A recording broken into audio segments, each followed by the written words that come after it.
Good afternoon. On behalf of the Center for Community Progress, I would like to welcome you to today's Cornerstone webinar. My name is Christina Carter Grant, and I serve as the Senior Program Officer of National Leadership and Education here at Community Progress.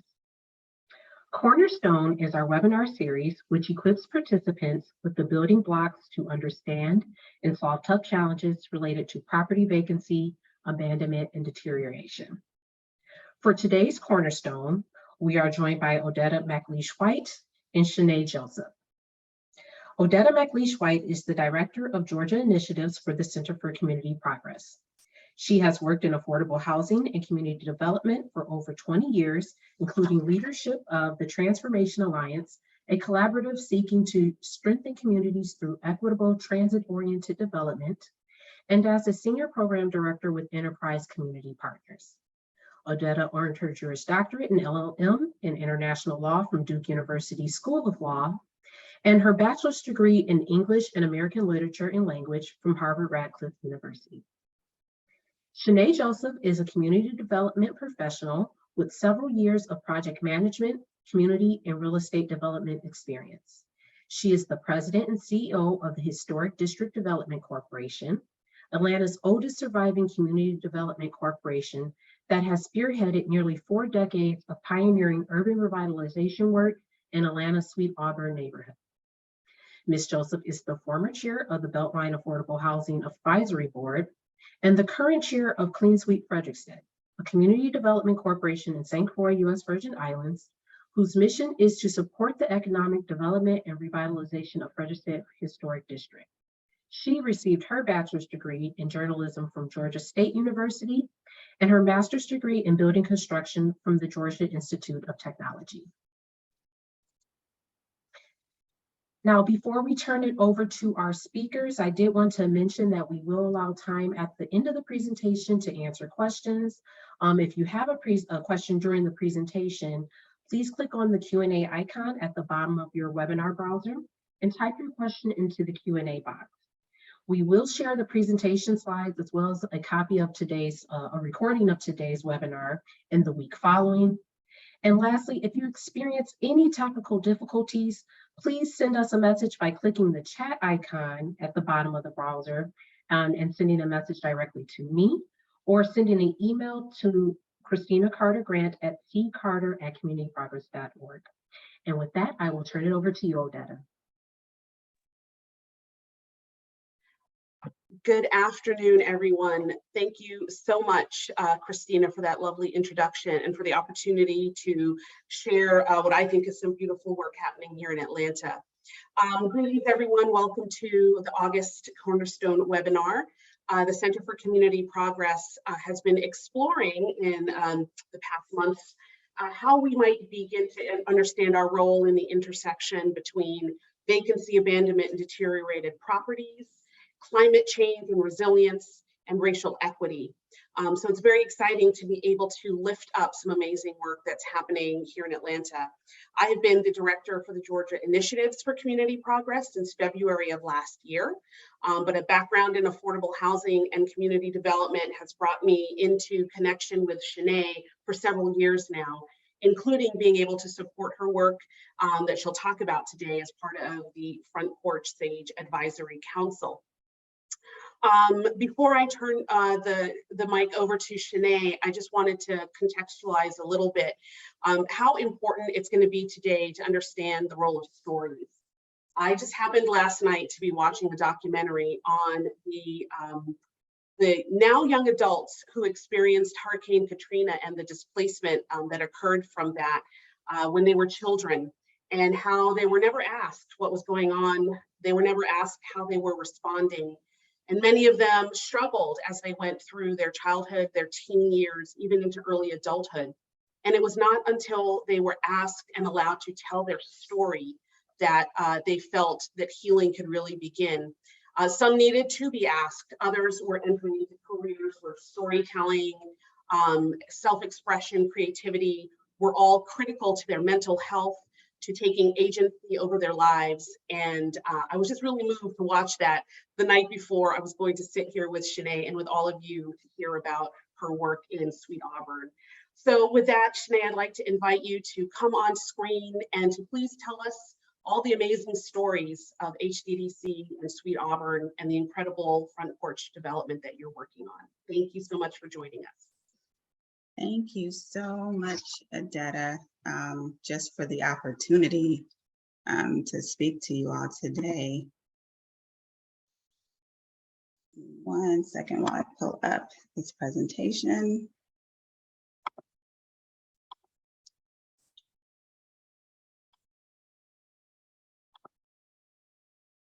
All right.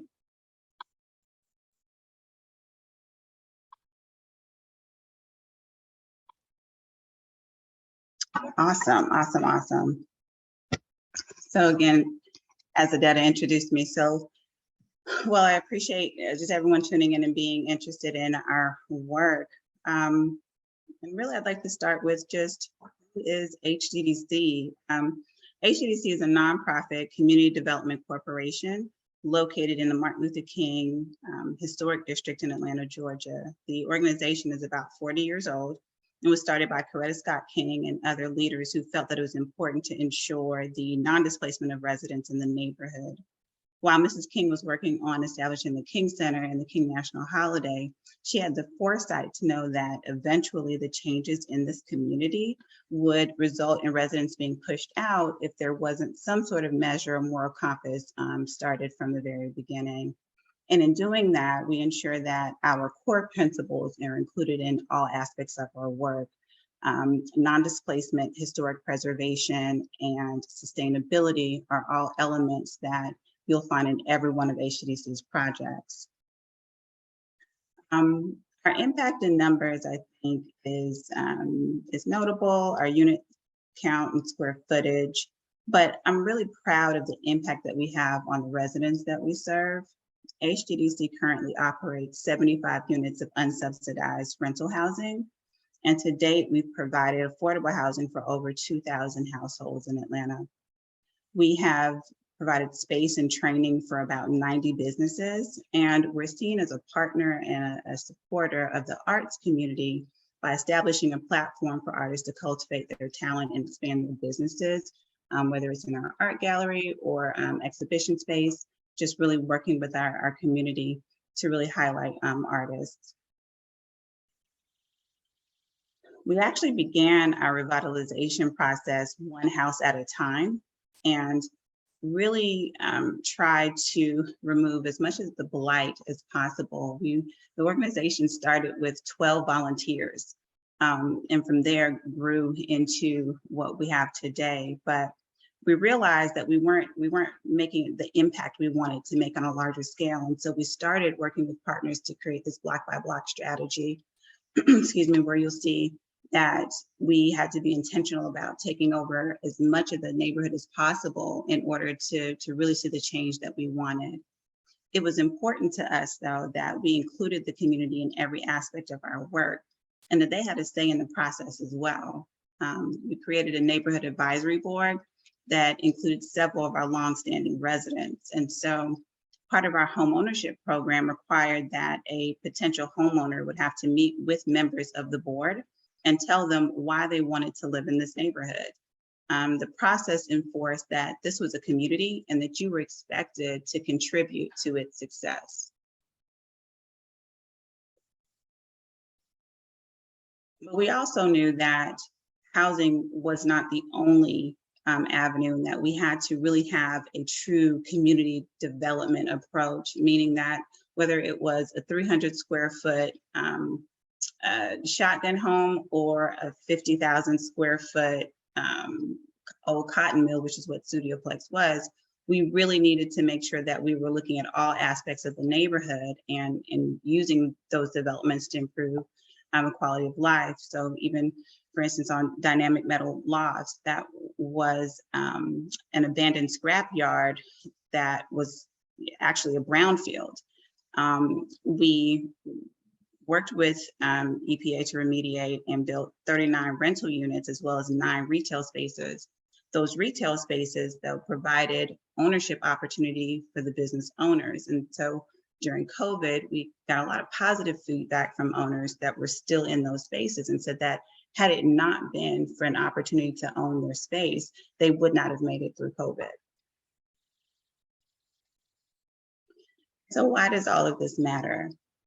Atlanta is growing, it's still growing. And given the current issues that we have regarding racial inequity in our housing, our job opportunities, and all of these other issues that are limiting African-American wealth building, we believe that we have got to focus on providing development options that do not displace our current residents, but also provide an opportunity for new residents and businesses to return to what is a thriving African-American epicenter.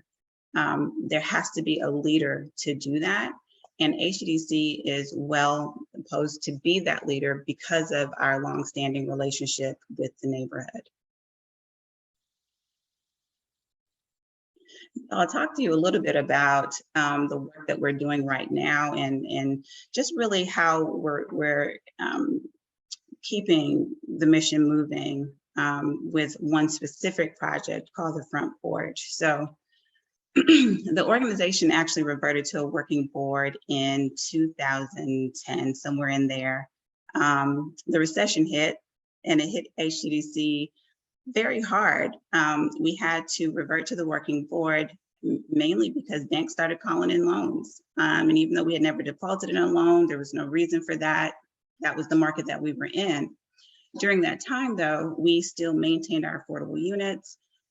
We still owned a lot of property. The revenue that we received from those units really is what we used to pay the property taxes so we could hold on to our property. But fast forward to 2017, I think we needed about $20,000 to make it to the end of the year. 2018, a couple of projects that we had ownership, shared ownership in, our partners decided to sell, and those proceeds gave us the revenue that we needed to resume operations. We literally went from needing $20,000 in 2017 to, by the end of February in 2018, I think we had almost $5 million in our accounts. And so when we resumed our operations, we thought about, well, what do we need to focus on? And it was clear that the Sweet Auburn corridor needed a lot of attention. What started with our ownership that you can see, we own the parcels 348 Auburn and 349 Old Wheat to your left. We owned those two parcels, and really we're trying to figure out, what do we do next? What do we do here? As we were thinking through a concept on that, 368 to 372 became available, was up for sale, and we approached the owner and she was interested, and we purchased that property. As we were going through that transaction, 364 Auburn, which is a historic funeral home. The funeral home was, I believe it was built in the 20s, and the actual funeral home started operating out of the building in the early 30s. It was started by Geneva Hagebrooks, an African-American woman who started the business with about $300 in her pocket. So for us to acquire this property and have it in our portfolio was pretty significant, but it also now gave us an assemblage of property to create a really interesting campus. And what we knew was that from the beginning, that whatever we created needed to speak to the resiliency of our ancestors who fought to keep that legacy of Auburn Avenue.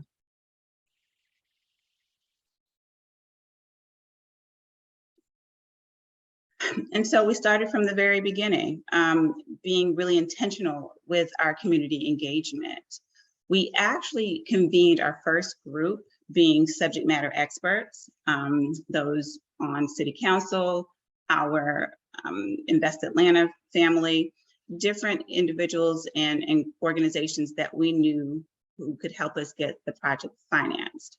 The reason we started there was because we knew that at the end of the day, if we could not get the resources to bring this project to fruition, we didn't have a project. And so we brought together stakeholders that were like-minded, that understood the need for the transformation and the revitalization to help us think through the really, really hard part first. And then in using that information that we received from them, going back to our design team to help us come up with a concept and start moving towards our design development process.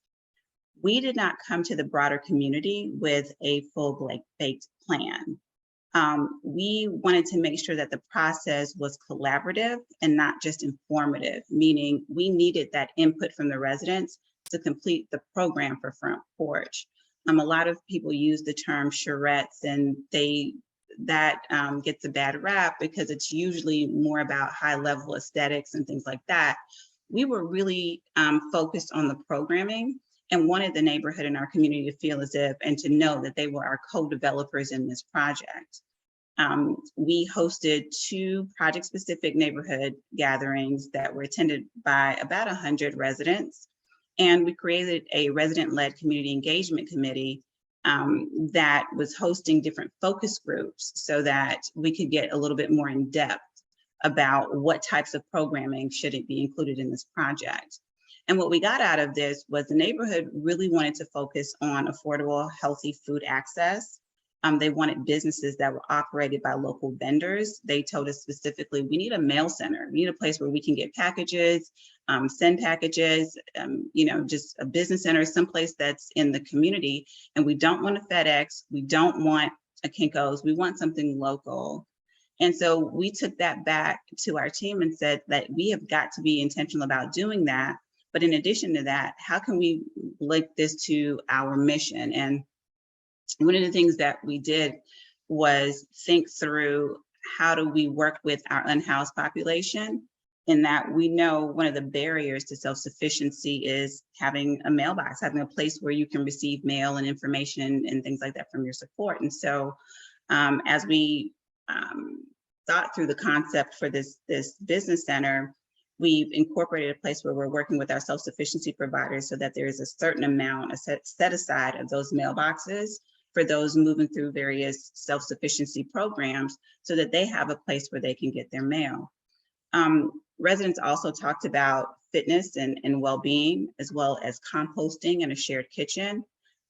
But one of the most overwhelming things is that they did not want the fabric and the aesthetic of the neighborhood to change. And so ensuring that we preserve the existing facade of those historic buildings that are on the campus to be a part of the project. And so taking all of that information, which was very helpful, we went back to the drawing board with our design team and came up with the Front Porch project.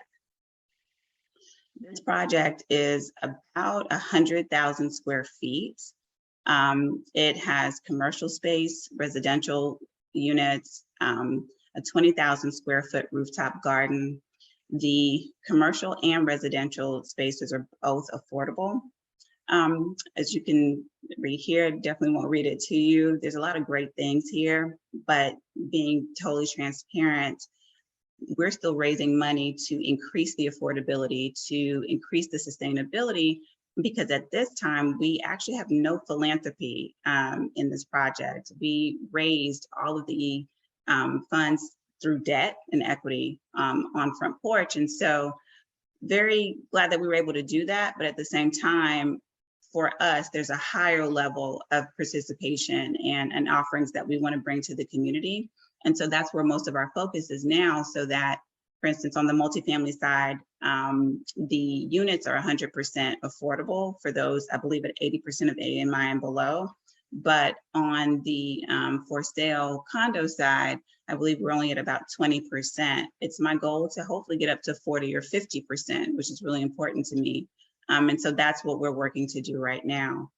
But we're very proud of what we've been able to create with our co-developer. And we've also been able to ensure that we have green standards in this project. So the project will have, I believe, the National Green Building Standard certification. It will include energy efficient measures, good air quality, making sure that we have lower energy and water bills, that we have access to on-site green space and agriculture. The one thing you don't see here is solar panels. And that is, again, another feature that we're looking to raise money for. The solar panels at this time for such an affordable project is just so out of budget, but we know how beneficial this will be, not just to the residents, but just to the corridor in general. And so Again, this is, even though we're funded and we've actually started construction, we're still very much raising the additional funds that we need to hit some of the measures that we initially set out to achieve. And just giving you a look at what this project hopes to be. These are a few of our renderings that of front porch. And I can honestly say that there is not another project like this in the corridor. Definitely not another project like it in Atlanta. And what we're really happy about is that the neighborhood has supported this work from the very beginning.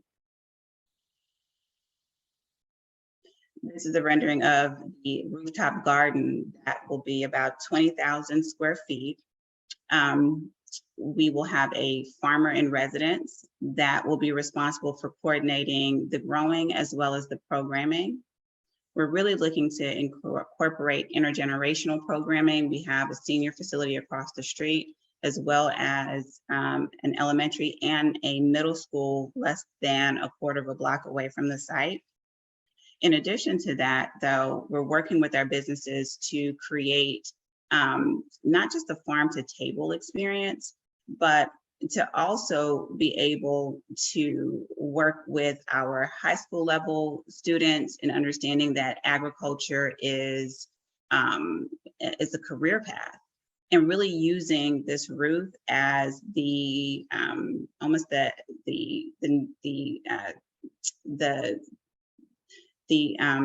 basis for how we're going to incorporate urban agriculture throughout the corridor, which we'll talk about a little later. So as we were going through the process of front porch, I'm sure some of you are familiar with TIFs. Atlanta has a TAD, a tax allocation district, which uses public funds to revitalize neighborhoods and communities. Eastside TAD, which is where we're located, that particular TAD had been closed for quite some time. And so City Council was pushing to reopen it. But what they wanted to make sure was that the nonprofits and churches that were within that particular boundary were going to have an opportunity to access those funds. And so they created a technical assistance project, a technical assistance program to ensure that the nonprofits and churches were going to have the opportunity and the resources to move through pre-development in preparation for an Eastside TAD application. The Eastside TAD typically would provide 10% gap financing to your project. So it's a very important tool for many of us to be able to get our projects off the ground. In our particular technical assistance program, there were 16 stakeholders. Out of those 16 stakeholders, HDDC was the only development entity. And so we presented at the first meeting. We had already gone through our first charrette and had a lot of great feedback. When we got to the second meeting, though, we realized that the other stakeholders' projects or their concepts were starting to look a lot like ours. And while we understand that imitation is a great form of flattery, I really started thinking through, do we really want a bunch of front porches lining Auburn Avenue? How do we coordinate our efforts? What do we need to do to ensure that these development projects are actually addressing some of the issues that we're having in our community? And with that, we came up with this initiative called SAGE, which is Sweet Auburn, Green and Equitable. And what SAGE really is an umbrella that essentially will unite and coordinate our ongoing efforts with our community partners. And so it's making sure that there's a clear voice with the community, that we're able to collaborate and advocate for change. And hopefully we can make this just a national model for what community-led neighborhood planning and development is. We approach SAGE the same way that we approach Front Porch, first by creating an advisory board and bringing together some of the same stakeholders that we had on Front Porch to the table to ask them, what does a coordinated strategy look like, and how do we get the support to do this? And we were really successful, got a lot of great feedback. Actually, to date, we've raised about $400,000, I believe, for the initiative, and was able to release an RFP to attract a consultant to assist us in supporting the framework. But this is just an opportunity to take our different projects, look at the developments as well as the resources that are in the community, and have a strategy that actually links all of our projects and opportunities together. And the easiest way, I guess, that I can really explain that or try to make sure that you're understanding is that Front Porch is only one project on the Auburn corridor. So as you can see, this orange box right here is our project.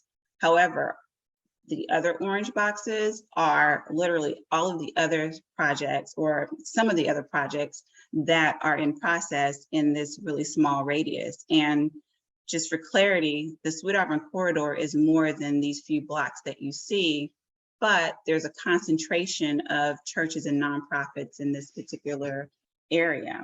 And so the goal is for our community partners and developers to work together to create this ecosystem for the corridor. So that requires diversity amongst the projects as well as the services that are provided. And for instance, if we're using our urban agriculture as the example, if we're having a 20,000 square foot garden here and our partners at Butler Street said that, hey, if you can help us raise the money to reinforce the roof, we'd like to participate as well.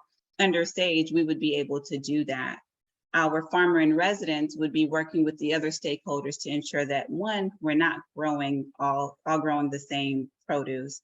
Two, that we're creating relationships between our retailers as well as our farmers, but then also making sure that we're providing opportunities for our farmers, specifically our Black farmers, to really expand their businesses and looking at how we're creating entrepreneurship workshops for different levels of entrepreneurs, but housing those things in our buildings so that our different buildings, so that regardless of what stage of entrepreneurship you're in, there is an opportunity for you to receive assistance to help you go farther within the corridor.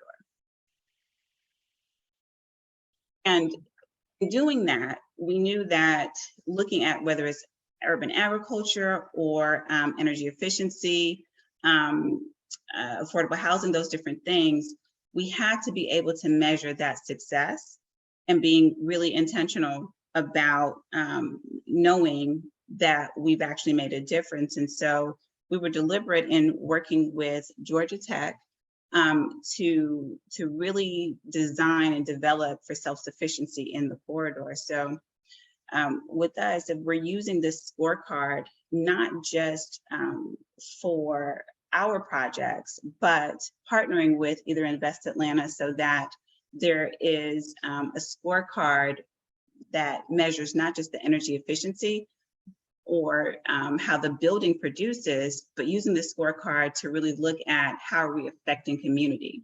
So for instance, as you'll see, one of the items that the students came up with was looking at affordable housing and measuring our rent, keeping a tab on our rent burden households. So how do we track the number of rent burden households? That's important because we need to understand, are the AMIs that we're building to actually effective? If we're building for 80% of AMI, but people are still rent burdened, then we've got to figure out another tool because this AMI isn't really working. It's great that we would have a community garden and measuring the food that we grow, but we also need to ensure that we have community participation, and is the food actually getting to people? And so creating this scorecard so that our development partners, as well as other vendors that come into the neighborhood to build, will understand these are the goals that we're trying to achieve, not just developing parcels because we can.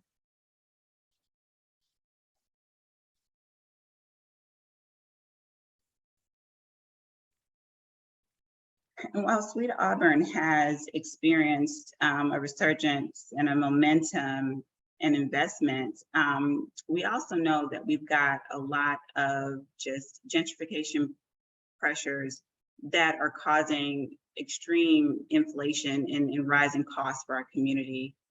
The average rent in 2017 rose, I believe, 17% for our particular footprint, and about 28% throughout the city. In addition to that, we lack significant diversity in our housing portfolio. And a lot of our businesses and our residents are still facing displacement because of these rising costs. We've got a lot of food insecurity and just a lot of other issues that are within the neighborhood that we know that we've got to address. And we start thinking about how vulnerable we are to climate stressors such as heat, flooding, lack of green infrastructure. It's become evident that we have to think about how we create resilient communities as opposed to just creating resilient hubs. We have about, I think for Sweet Auburn, about 29 different plans have been created on how to redevelop the community. Not one of those plans have actually been implemented. None of those plans really considered climate change or how they impact resident health and that quality of life.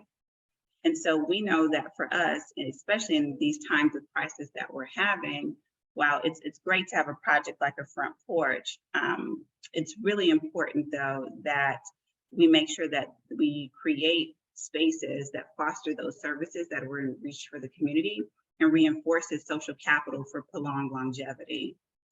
Given the legacy of the Sweet Auburn neighborhood, climate resilience as another layer of threat to the cultural fabric. And so we really want to make sure that when we think about resiliency for us in that particular frame, that we're including that as something that we want to combat as well.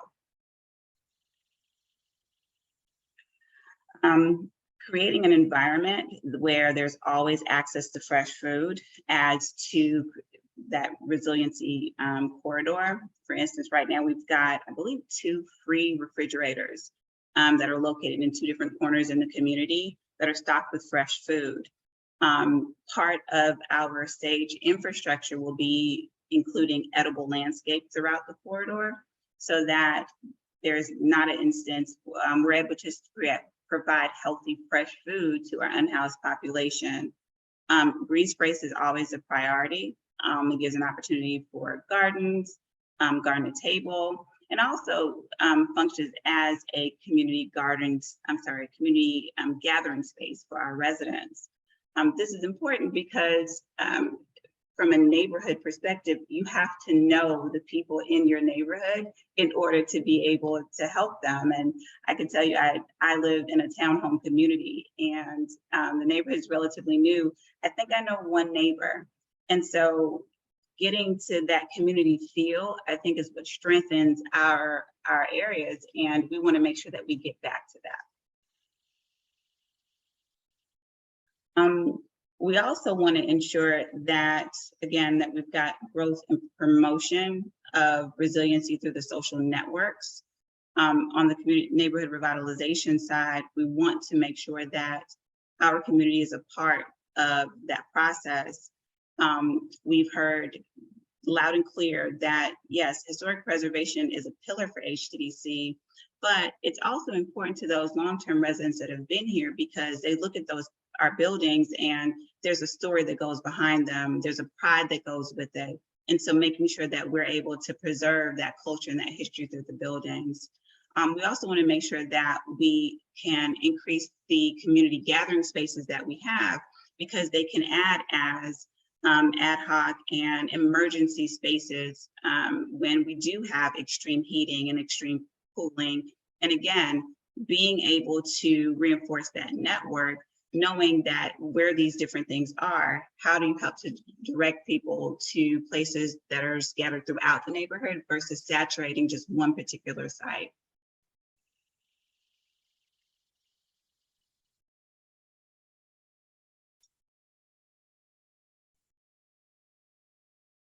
And this is actually the inside of Hoggebrooks, which is the event space and art gallery that we purchased.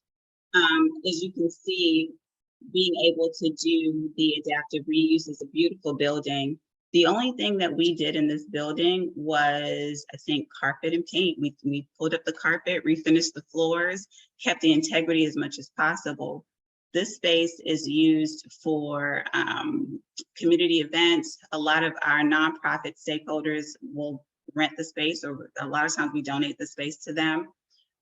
It is used for meditation sessions, but really just having a place that people can go to, that they know is safe, and that is actually beautiful. We wanted people to feel as if they deserved nice things. And so being able to have a space like that, that still upholds the culture and the history of the community, but then it is also can be used as a haven as needed. Accessibility is really important because it allows for equitable participation for all ages and abilities. It's great if we have all of those amenities, but if you can't get to them, then how helpful is it? Sweet Auburn does not have to be a car-dependent community. We have, I believe we're the third most walkable neighborhood in Atlanta, which is pretty awesome, I think.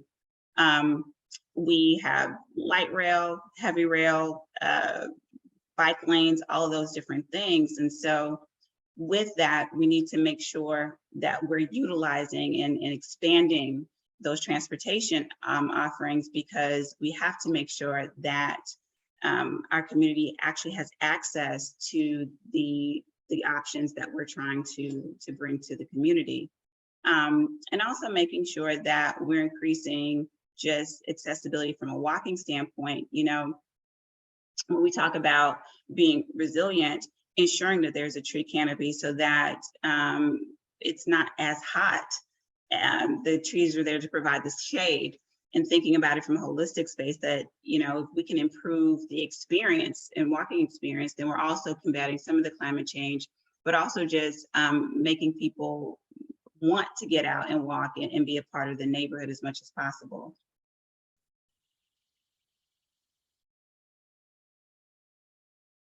And so as we are building on new projects and really improving the economic development of the corridor, it's really important, though, that the neighborhood has an opportunity to share in the progress. We have created a shared equity program right now, piloting it on our home ownership side, which basically works kind of like a community land trust, in that the homeowner has an opportunity to purchase the house. We separate the value of the house from the land, and the mortgage is based just on the house, and they pay a rent essentially for the land. And then at resale, the owner's equity is capped. We're also looking to pilot that on our commercial spaces, because again, knowing that the ability to own a space or own your commercial space will give you an opportunity to hopefully ride through some of our waves, our economic waves that we know are going to incur. And this is a way for not just HDDC, but working with our other stakeholders so they understand how shared equity programs work. It's an opportunity to control the land use and allows us to make sure that residents remain in the community and have an opportunity to share in the future. There are other instances where we're looking at shared equity with revenue and different things, so that, again, as we pilot these programs to make sure that the community is a part of what we're doing, we're taking this and sharing it with our other stakeholders so that they're also implementing it in their projects. I think that for the work that we've done and what we're continuing to do, HDDC is very much a thought leader, but we're hoping to create a space where we're looking at, we continue to look at the 50-foot view while we're doing the ground on the work, so that eventually we can see a broader change throughout our neighborhood and hopefully be able to replicate this throughout Atlanta. So thank you so much.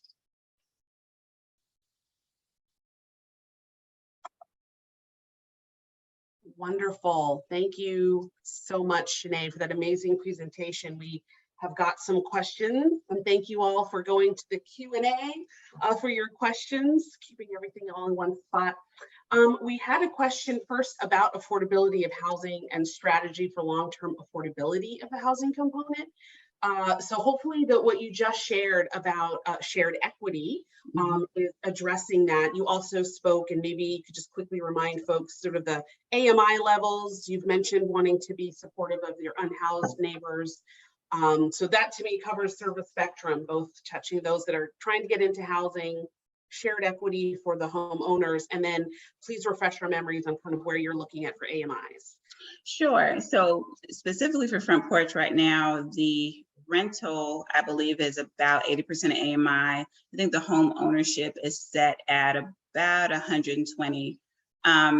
And again, that is with no philanthropy in the project. And so what we're really looking to do is raise additional resources so that we can continue to bring that down. We set out to have about, I think we had set out to try to have 50 to 60% of the condos be affordable for those at 80 to 100%.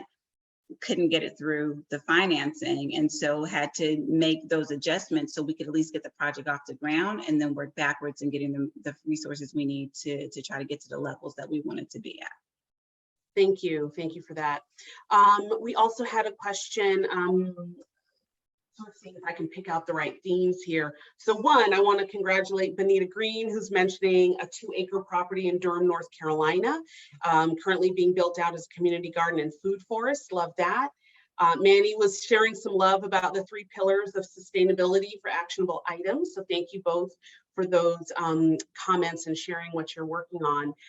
We had a question also about the urban agriculture and whether it's going to be the sole provider of food for residents, which I doubt, but how does that fit into more scaled solutions to combat what I now call food apartheid, right? These systems that took people away from food access as opposed to a desert, which is a naturally occurring space in nature. So how are you looking to situate the urban ag component of SAGE and the SAGE initiative for scales of food access? Sure. So our urban ag initiative it's more than just the providing of the food for us. We also have to take it all the way back to the farmers. And that's the first place that we're focusing on. There actually used to be an 8-acre farm in Sweet Auburn that was it was farmed by Black farmers, and they were displaced by the entity that owned the land. And so there's a whole lot of healing that needs to happen there. There's a lot of trauma, and we want to address that first, because we feel as if that was a significant barrier for many of the farmers entering the field. And also when you think about just the economic development in general, they had a thriving business that literally just went away one day, right? And so if we're inviting them to come back to participate in this and be a part of this ecosystem, we have to address that first. And so we're really wanting to work through kind of the grounding of that. From there, it takes time, right, for things to grow. And so what we're really doing is first being intentional about what are we growing and where are we growing it. We have not done the math just yet to know exactly how many square feet we have total, but we've got a lot of opportunity in the corridor. The reason why we don't have that data just yet is, again, we're bringing the farming community to the table to be a part of that process, because what I think is possible, I'm not a farmer. And so we want them to tell us that this is what works for us.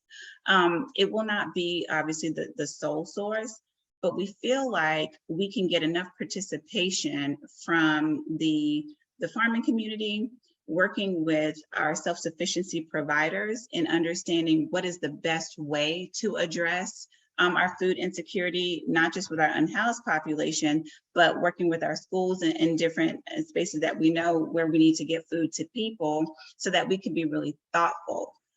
Really looking at hydroponics, looking at vertical growing. How do we maximize the spaces as much as possible, because we know that we're in the middle of the city. And then from there, talking about scale and really getting data and numbers. Our intent is, we know we cannot grow everything in Sweet Auburn, but we do know we have enough opportunity to store. There's going to be 2 new bodegas that are coming online within the next 3 years. And if we can start growing within the next year, then every year we feel like we can increase the percentage of local food that we're offering in those spaces. That's amazing. And then, of course, that great walkability and connectivity that you were highlighting might make it possible to get to a traditional grocery store a little easier, even if it's not right there in the corridor. There are ways to access. Thank you. So I'm really grateful. I'm seeing more comments and questions. And so again, one quick question I think we can answer, and then I'm starting to see a little theme. So I'll ask that one next. Someone wants to know if you can purchase a condo now. You cannot purchase a condo just yet. We're hoping that that can happen starting maybe next year around this time. Again, being really transparent, one of the challenges that we had is inflation. And so the initial project was $32 million with a construction cost of $20 million. When inflation hit, that money actually only paid for half. And so we had to phase the project. The condos are in phase 2. And while we're moving through the financing and getting that together, there are some compromises that on the lending side I'm being asked to make. And so we're being pretty disruptive and not bending so that we can ensure that we have home ownership. But before we start advertising those condos, I want to make sure that we've done everything possible to not only increase the number, but increase the affordable offering that we know we have got to provide for those units. Well, you've actually headed towards the next question, which is folks want to know, what are the challenges, right? From, you've spoken about lack of philanthropic support. What are maybe challenges about getting experienced people sort of centered around the team to help with these complex components, putting together all these different funding sources? How would you describe the challenges you've been facing? I mean, to really talk about the challenges, I think everybody would just need a beverage and some real time. But since that's not what we have right now, I will say I can give you some of the top challenges we had. The first issue we had really was the fact that the project was redlined. We went through a process where the bank sent out an appraiser, and this appraiser honestly had trouble understanding that this type of project could be in Sweet Auburn, and essentially they undervalued our project by $7 million. And so that actually delayed the project a year because we now had to basically fight with the lender to say, hey, these tools that you're using to measure our project, one, are not applicable to what we're doing. And 2, understand the discrimination that's happening. You've got an appraiser who's taking comps from someplace that's literally 20 miles away, right? When there is something somewhat similar to us, less than a quarter block away, but because it's not in our part of town, then there's no way in the world that that could be a comparable to our projects. And so that in itself caused a lot of issues. The other issue, of course, has been inflation. People seem to think that because it's an affordable project, that there's some place that we go to find affordable materials. Our wood and our screws cost the exact same amount as a market rate project. And so understand that we're having to deal with heightened challenges on the funding side, just like other market rate developers. For us, it's even worse. In addition to that, because we have been so, I think, efficient with the way that we do our work, we present ourselves as this well-oiled machine that looks like a private developer. But no matter how much we scream that, no, we're offering space for free. We're doing this work on behalf of the neighborhood. I think that philanthropy is not really looking at us as mission-based, regardless of the track record that we have. And that's been very, very difficult for a project that's been this amazing.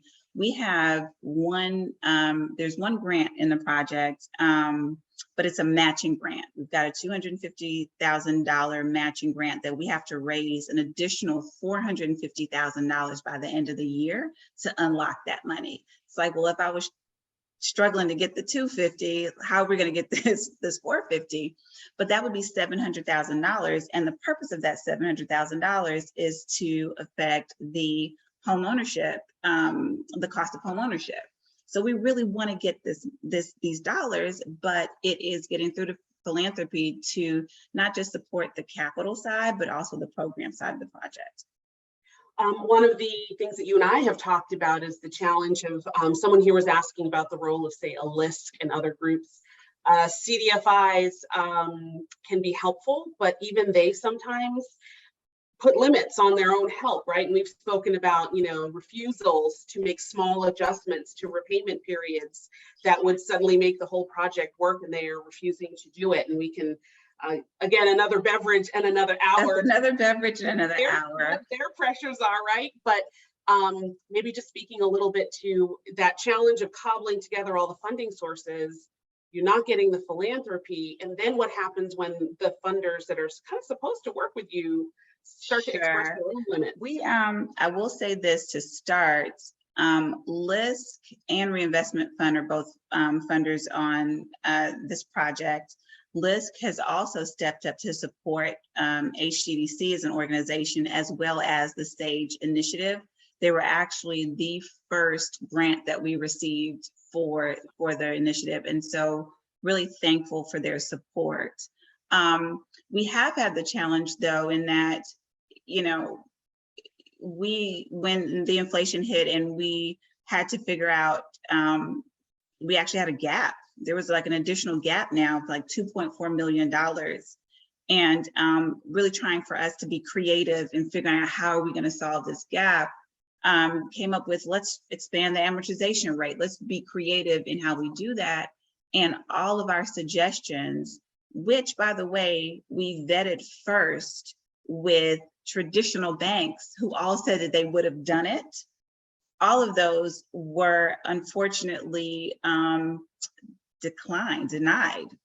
And so in order to fill that gap, HDDC had to use its own resources, literally $2.4 million from our bank account to solve the funding gap so that we could get this project off the ground.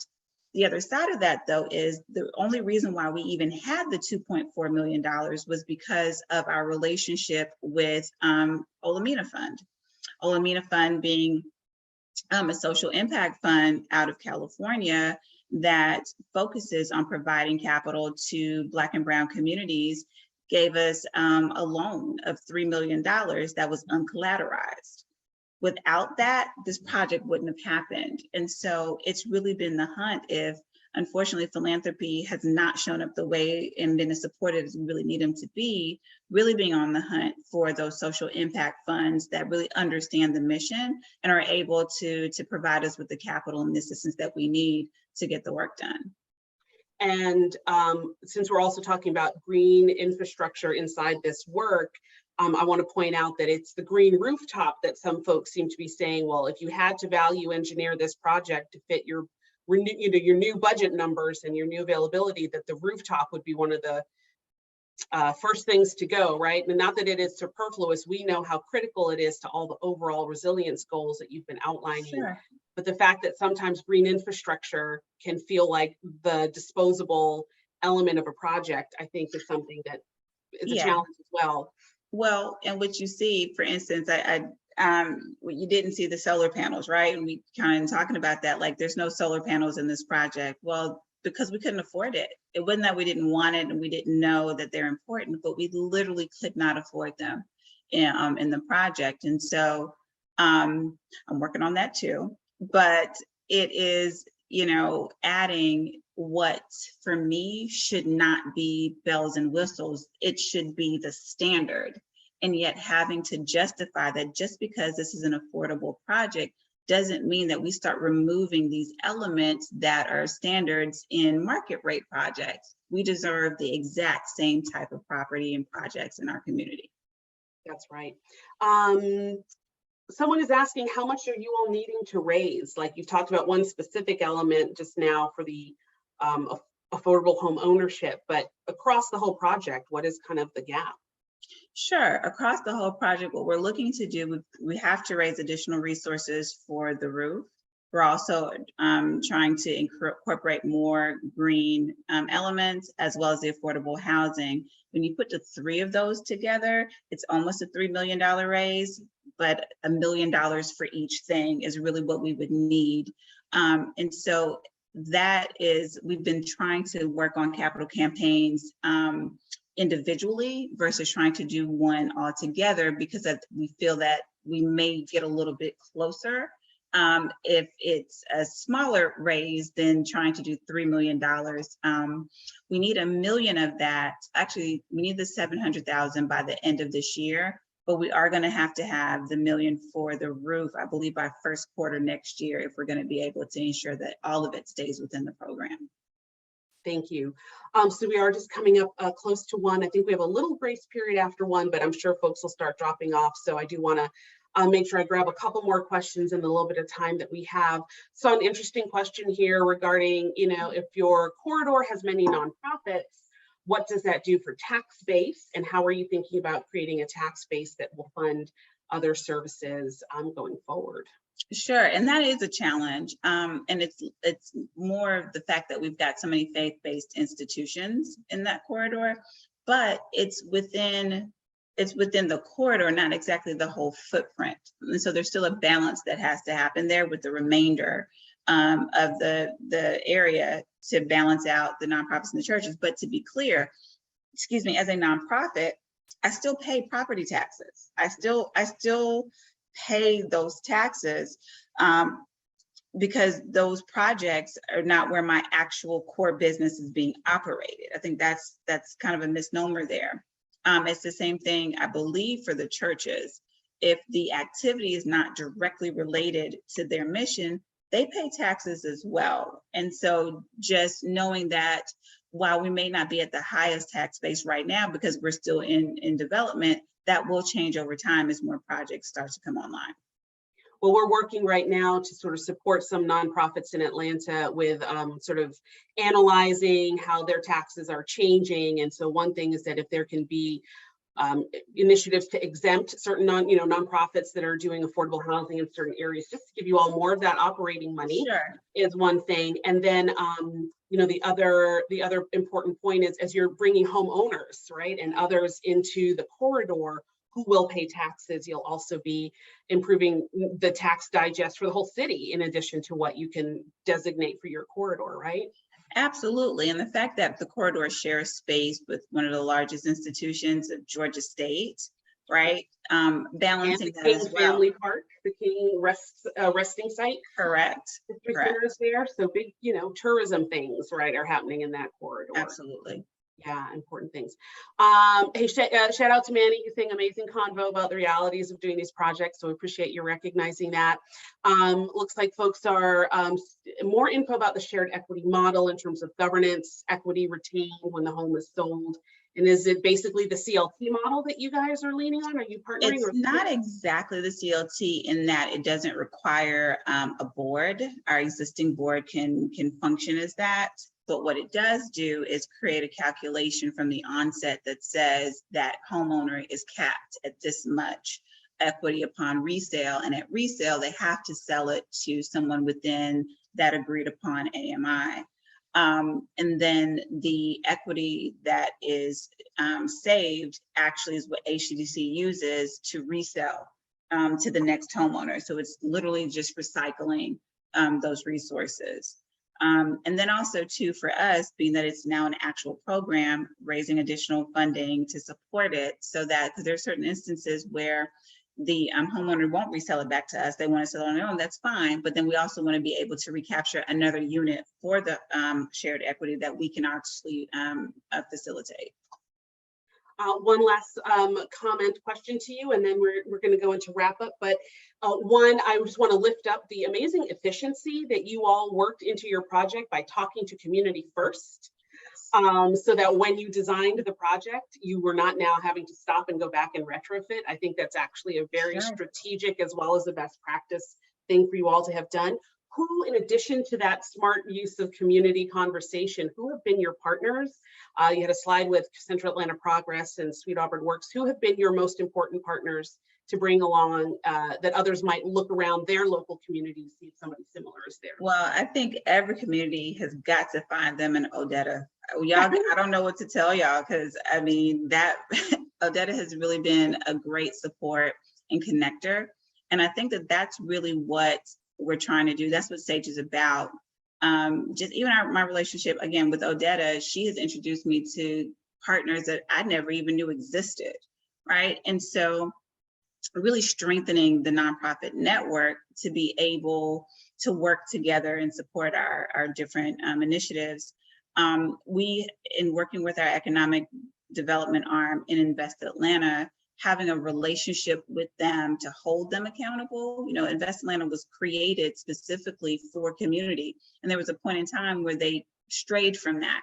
So now that our attention is back to community, having a relationship and saying, hey, these guidelines that you have right now that are 20 years old no longer work, right? And so we've got to make some adjustments if we're going to do better work. Also really looking at our lending institutions. CDFIs are really important.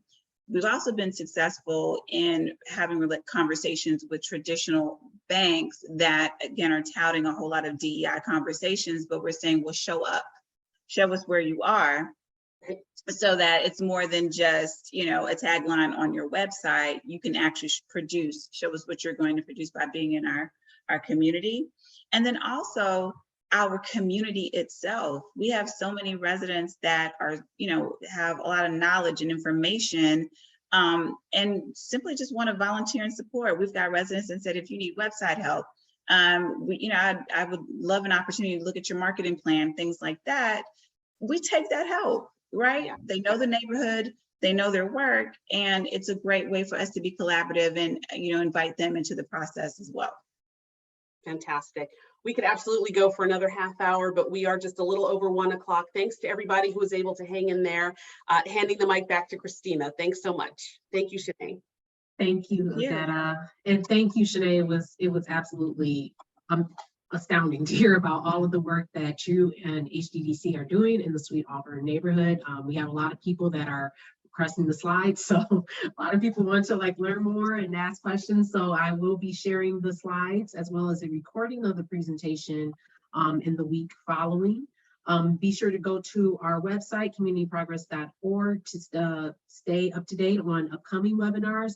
And a reminder that registration is closing next week for our Reclaiming Vacant Properties Conference, which will take place this year in Chicago, Illinois from September 7th through 9th. So be sure to register before it's too late. And with that, we will close for the afternoon. Thanks everyone for attending.